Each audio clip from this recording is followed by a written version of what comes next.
They're vaping, not smoking, and they're not alone. New figures today show the number of people using e-cigarettes in the UK has trebled in 2 years to 2.1 million. I smoked for years, and this is potentially better for you, I guess. You know, you haven't got any tar. When you're smoking an e-cig, you just get just nicotine and nothing else. Despite the enthusiasm here, the British Medical Association and the World Health Organization have recommended banning e-cigarettes in public places. They say there isn't enough evidence that they're safe or effective. Queen Mary University in London. Ian is having the levels of carbon monoxide in his body tested. So that's showing a 4 there, so that's a non-smoker reading. Ian now uses an e-cigarette.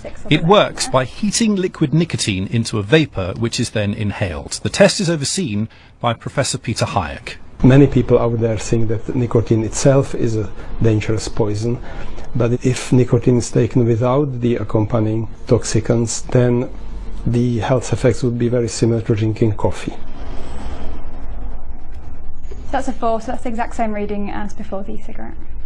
So e-cigarettes contain no discernible toxins or carbon monoxide. The final test, what reading will Ian get after having a normal cigarette? So you've got a 10 there, so that's officially a smoker reading.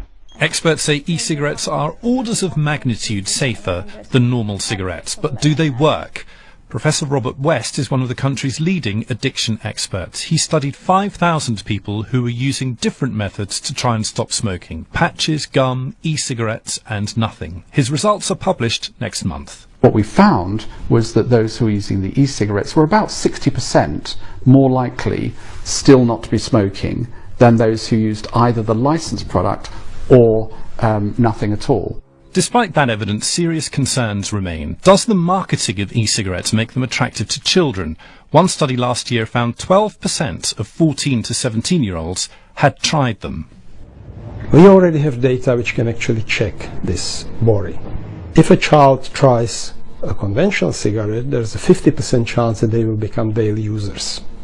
If a child tries e-cigarettes, so far we have no evidence that they progress to regular use.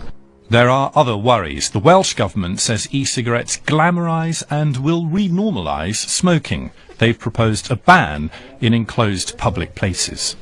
No question of someone, looking at someone using that and thinking they're smoking. So you've got to think, well, okay, so it's not dangerous to be near someone who's using an electronic cigarette. There's really no evidence and actually very little reason to believe that it's going to re-normalise smoking. So what's the problem?